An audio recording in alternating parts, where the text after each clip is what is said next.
네네네. 개인적으로 여쭤봤으면 하는데 네. 이번에 민주당으로 이제 국민의힘 탈당하고 가신 거에 대해서 네네. 국민의힘 안에서도 그렇지만 이게 철새 정치인의 전형이 아니냐는 이런 비판들이 계속 나오고 있는 것 같아서 네네. 그 부분에 대한 견해도 한번 여쭤봤으면 해가지고. 네. 모르겠습니다. 철새 정치인이라고 하면 자기 소신과는 상관없이 자기 신념과는 상관없이 이익 따라 계산해서 움직이는 것이 철새가 아닐까 하는데요. 저는 사실 제 이익과 계산 따라 움직이는 건 아닙니다. 제가 정치적 이익과 계산을 생각했다면 국민의힘에서 얌전히 있는 것이 제일 저한테는 이익되는 일입니다. 왜냐하면 제 지역구는 강한 보수 지역이라서 특별하게 움직이지 않아도 그냥 보수 정당에서 숨만 쉬고 있으면 그냥 재선 3선하는데 문제가 없는 지역입니다.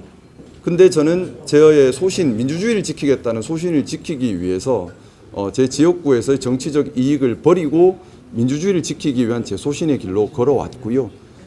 그 결과 국민의힘의 민주주의 정당으로 기능하기 위해서 제가 할 수 있는 노력을 다 해왔습니다. 하지만 아쉽게도 제 힘으로 국민의힘이 계엄을 해제하는 데 나서지 못한 것에 대한 반성, 또 탄핵을 해야 함에도 불구하고 탄핵 반대를 했던 것에 대한 반성을 이끌어내지 못했고, 심지어 대선 후보 경선 과정에서 원칙이 무너지고 보수가 추구해야 할 내재적 가치 준수, 즉 민주주의, 법치주의 준수의 기능조차 회복하지 못하는 지경에 이르렀습니다. 제가 국민의힘에 있으면서 제가 해야 될 역할이라고 하는 것은 국민의힘이 당헌에 맞게 국민을 받드는 정당으로, 정상적 정당으로 기능하도록 애쓰는 것이 제 역할인 것이고, 만약 그걸 더 이상 할 수 없는 상태, 그래서 내란에 동조한 세력 또는 내란 세력으로 평가받는 상태가 된다면 울산 시민의 대표자로서 내란 세력에 함께한다는 것은 울산 시민들께도 불명예가 되는 일이라 판단합니다.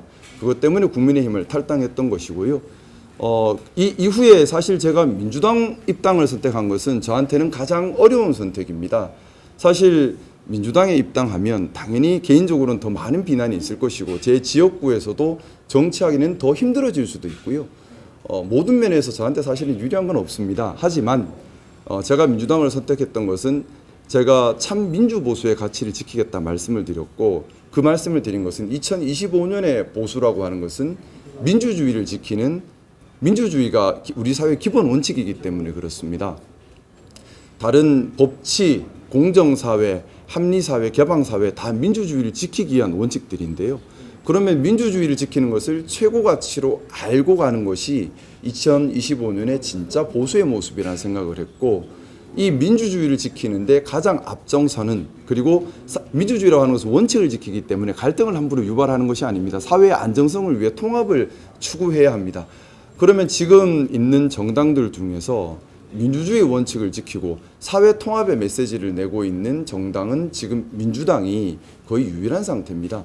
그러니 제가 가진 소신과 신념, 그리고 정치 방향성, 또한 제가 모시고 있는 우리 울산 시민들과 울산에 도움되는 방향, 이런 것들을 고려했을 때는 민주당이 제가 생각하는 참 민주보수의 가치를 실현할 수 있는 정당, 사회통합과 민주주의를 지켜가는 정당이라 판단했기 때문입니다.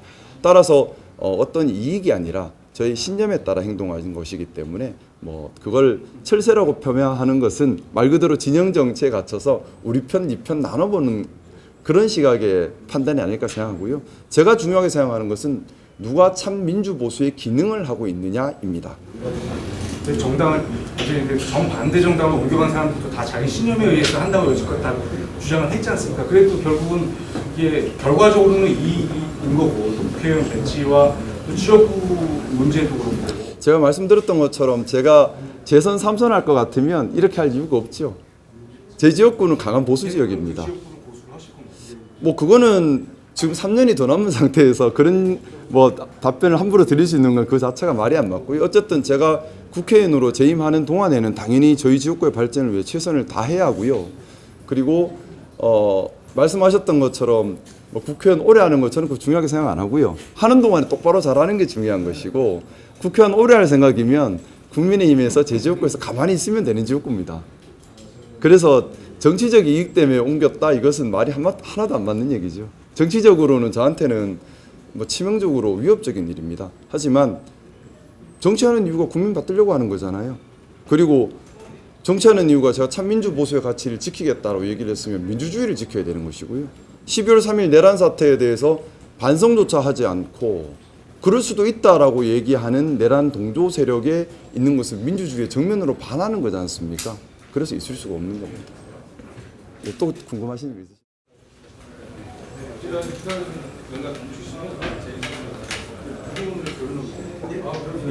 고맙습니다. 잘 부탁드리겠습니다. 고맙습니다. 국민의힘이 야당이 된다 했을 때 정상적인 야당으로서의 권력 견제 기능을 제대로 할 수 없다라는 판단에 도달했어요. 왜냐하면 야당으로서 권력 견제 기능을 하려면 내부적으로 민주적이어야 하고 국민들의 지지를 받아야 합니다. 근데 국민들의 지지를 받는 것이 아닌 구구적 모습, 수구적 모습에 매몰되어 있다면 야당으로서의 정상적인 견제 기능을 할 수 없는 상태가 되거든요. 그러면 좀 대한민국 정치 구조의 좀 비극이긴 하지만 현실적으로는 이거 가정입니다만